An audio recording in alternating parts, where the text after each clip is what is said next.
Ladies and gentlemen, we're back with some more mathematics. Now, if you've been a subscriber to the channel for a while, I know it's been a little bit of time since I made my last video. 2026 has kind of been throwing curveballs at us left and right, but I'm glad to be back making videos. I'm in the middle of summer right now. I'm going to try to put out as many videos as possible before the school year starts. That way I'm ready to go with some more content for my 7th and 8th grade students in case they miss a day, or they're struggling on a concept. So we're talking about one-step inequalities today, and then we're going to bump it up to two-step inequalities and so on and so forth in the next videos. But to start off inequalities, you have to know your symbols. Your less than, your greater than, your less than or equal to, or your greater than or equal to. So one trick I always show my students is I want you to hold up the letter L in front of you. Now my hand's going to be backwards from your hand here, but holding up the letter L. Now, I'm going to pop up the symbols on the screen above me, the less than or equal to, the greater than or equal to. I want you to tell me which symbols most resemble the letter L. Now, if I take my pointer finger and I simply tilt it down a little bit, it should start to form the less than symbol. That's one trick that you can utilize in order to figure out, well, which one's less than, which one's greater than. I've had students solve inequalities from start to finish and then get the sign wrong because they forget which one's less than and which one's greater than. I know some teachers use the alligator method, which way the mouth is open for alligator. I just think holding up the letter L is a lot easier. So memorize those symbols, remember that trick, and without further ado, let's get into figuring out how to solve one-step inequalities. I also made a new intro, and I hope you guys like it. Why do I have to stay here on the ground? It's overrated. The cityscape escapes you with a sound. It's delineated. Now, I hope you like the intro. It took me a little bit of time to figure it out on Canva, but I think we got it down pat. If you're not sure what the music is, I'm going to put it down in the description. That's Good Kid. All of their music is DMCA and Content ID free, which means you can use it on your YouTube videos as well, whatever you like to do. So you might hear that music quite a bit in the intro and the outro just because I like the band. All right, I know it's a little bit off topic, but let's get into one-step inequalities. Now, the very first thing that you need to know what to do is we need to isolate the variable. All that means is we need to get it by itself on the left side or the right side of our inequality symbol, which is the less than, the greater than I told you to memorize a little bit ago.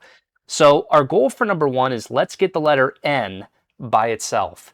But as of right now, it's not by itself. It has a subtracting of 13 with it on the left side of our inequality symbol. So to start out this problem, I always have my students draw a line separating the left and the right side of our inequality. And the reason being is because whatever you do to one side of the line, you have to do to the other side. So n minus 13, our goal is to get rid of that subtracting by 13 and remove it. And the only way we can do that is by utilizing inverse operations, or the opposite of subtracting by 13. In this case, we're going to add 13 to the left side. But again, whatever you do to one side of the line, you have to do to the other side as well. So we want to make sure that we mirror it on the right side and add 13 as well. Minus 13 and plus 13, those are opposites or inverses, which means we're going to cancel those. And now we're left with n isolated all by itself on the left side of the inequality symbol, which is exactly what we want. And then we have greater than negative 9 plus 13 is 4. And our final inequality answer is n is greater than 4. So as long as you look out for inverse operations and getting the variable by itself, one-step inequalities aren't that bad. But I also want to show you how to graph these as well. And I see students all the time make big mistakes when it comes to graphing. They solve the one-step inequalities with no issues. They know the inequality rules, which we'll talk about more in some other problems. But they always mess up the graphing at first. So one thing that you need to know, and I'm going to write it up in the top here, if you have the less than or greater than symbol, you are going to be graphing with an open circle, which is going to make more sense in a little bit. And if you have the less than or equal to or greater than or equal to symbols, you're going to be graphing with a closed circle. So in this particular problem, we have the greater than symbol, which means we're going to have an open circle on the number 4 because that was our solution, right? N is greater than 4. So we're going to put a open circle on 4, which again, I'll explain in a little bit. And one trick I always show my students that really clicks with like 95% of them is take a look at your inequality symbol. So let me make it a little bit larger here. It kind of looks like the tip of an arrow. So if I was to draw out an arrow here, well, what direction is this inequality sign pointing? Well, it's pointing towards the right, which means from our open circle, we're going to draw an arrow all the way down the number line along the right side. And I want to explain what this means now that we have the inequality graphed. The open circle means that if you plugged in this number into your inequality, the answer is not going to be true. So n is greater than 4. Instead of putting our variable there, I'm going to plug in the number 4 for n, and then I'm going to read this inequality to you. Is 4 greater than itself? Well, no, 4 is not greater than itself. So that means the open circle means that that number does not make your inequality true. Whereas all of the other numbers on our number line that follow that arrow are true, like the 5, the 7, the 9, and so on and so forth. So if I plug in 5 into my inequality, is 5 greater than 4? Well, yes, that's true. If I plugged in 7, 7 is greater than 4, 9 is greater than 4. So that arrow is showing all of the numbers that make the inequality true, but the open circle is signifying that 4 is not included in your solution set.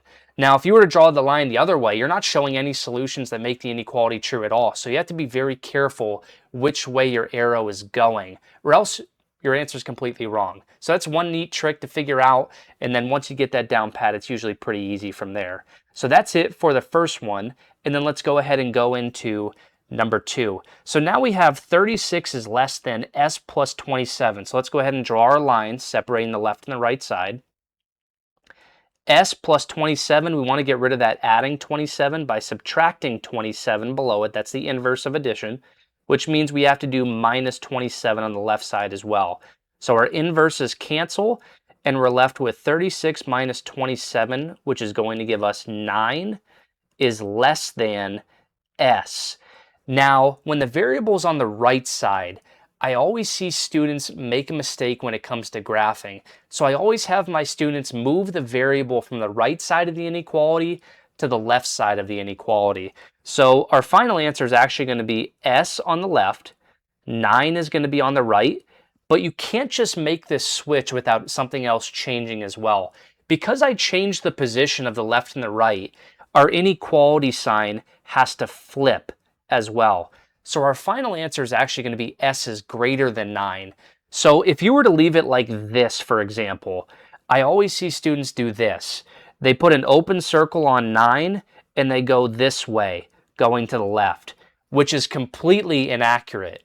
Whereas if you go ahead and follow the method that we just did in the first one and change it to S is greater than 9, you now can look at the tip of the inequality symbol and it's pointing to the right, which is going to give you all the correct answers. So we have an open circle on 9 and it's going to the right, making our inequality an accurate statement. Now again, 9 is not included in the solution because it's an open circle, but we actually have our inequality graph correctly. So I always make my students make the variable go to the left side. That way their graph is not inaccurate and they can use that trick that I showed you in the first one and now the second one. Now let's go ahead and move on to number 3. We have 24 is less than or equal to negative 8x. And again, let's draw our lines separating the left and the right side. Negative 8 is being multiplied to x. Now I don't see an operation there, but if I don't see an operation, I can always assume it's going to be multiplying. It's not addition, it's not a subtraction, it's not division. So how do I get rid of multiplying by negative 8? Well, let's go ahead and divide both sides by negative 8. Now, negative 8 divided by negative 8 is 1, so we can cancel these out. 1 times anything is just going to be the same anyways. X times 1 is just x. And 24 divided by negative 8 is negative 3. So we have negative 3. Now, another rule that you have to look out for, which is why I purposely threw these in here, if you multiply or divide both sides by a negative number, your inequality sign is going to flip directions. We just divided both sides by negative 8. So instead of it being less than or equal to, we're going to flip-flop it, and now it's going to be greater than or equal to x. Now again, notice how our variable is on the right side, which means if you don't know your graphing trick, you're going to get it all wrong. So let's go ahead and move the x to the left side, negative 3 to the right side, but that means our inequality sign is going to change directions a second time. So instead of it being greater than or equal to, it's going to be less than or equal to. And now our final answer is x is less than or equal to negative 3. We now have an equal to inequality symbol, which means it's going to be a closed circle. All that means is that if you plugged in negative 3 for your variable, it's going to make the inequality true. Negative 3 is less than or equal to itself. Negative 3 is equal to itself. So that closed circle means that -3 is part of your solutions to make the inequality true. And now our inequality symbol is pointing to the left, which means we are going to draw an arrow going to the left, meaning that all of these numbers that are on this line are going to be considered a solution that makes the inequality true. That's it for these 3 problems. I do have 3 more questions for you to try out on your own in the practice session, so let's head on into them. Now I have 3 inequality problems I want you to try on your own on a scratch piece of paper. I just want you to pause the video, write out each question, draw 3 number lines, and see if you can solve it step by step. Don't skip drawing the line. Don't skip doing the flipping the inequality symbols or anything like that. Okay, don't skip steps. Don't be lazy. Okay, now remember, you need to know these 2 rules. If you're moving the variable from the right side to the left side, remember your inequality sign flips directions. Or the big one, if you multiply or divide both sides of your inequality by a negative number, your inequality symbol is going to flip as well. So go ahead, pause the video, try out these 3 questions, then when you're ready to go, play the video and see if you went 3 for 3. So I'm assuming at this point you've tried out all 3 inequality problems and you're ready to go over the answers. So let's go ahead and dive into number 1. We're going to draw our lines separating the left and the right side.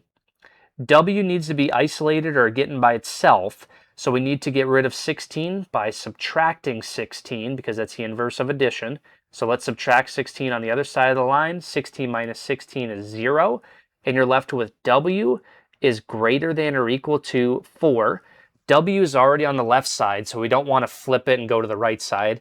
And we didn't multiply or divide by a negative. So our final answer is W is greater than or equal to 4. So we're going to put a closed circle on 4. And our inequality symbol is pointing to the right.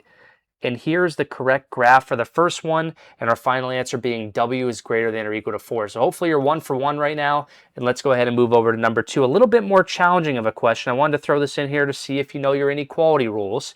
So let's go ahead and draw a line. X, to get it by itself, you have to divide both sides by -5 because it's currently being multiplied by -5. -35 divided by -5 is 7. We just divided both sides by a negative number, meaning your sign needs to flip direction. So it was greater than, it's going to go to less than. -5 divided by -5 cancels, and you're left with X. I don't like my variable being on the right side, so we have to use the other inequality rule and change the position of those, meaning the inequality symbol is going to flip a second time, and your final answer is going to be X is greater than 7. So to graph this, we have an open circle on 7 and going to the right because our inequality symbol is pointing that way. And that's it for number 2. If you got that right, very, very nice job. Moving on to the last one. So let's draw our line separating the left and the right side. We have R being divided by -2. Well, to get rid of division, we want to multiply both sides by -2. -2 times -4 is going to give us a +8. We just multiplied both sides by -2, which means our sign needs to flip directions.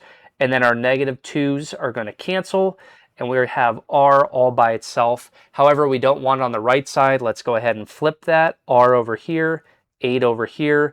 Our inequality sign needs to change directions. This is going to be a closed circle on 8. And it's going to be going to the left. That's the way our inequality sign is pointing. And there's our final answer for number 3. Hopefully you went 3 for 3 on the practice problems. If you did, very, very nice job. I hope this video helped you out in solving one-step inequalities. In the next one, we're going to do two-step inequalities. Thank you for taking the time to watch, and we'll see you in the next video with some more mathematics. Can you tell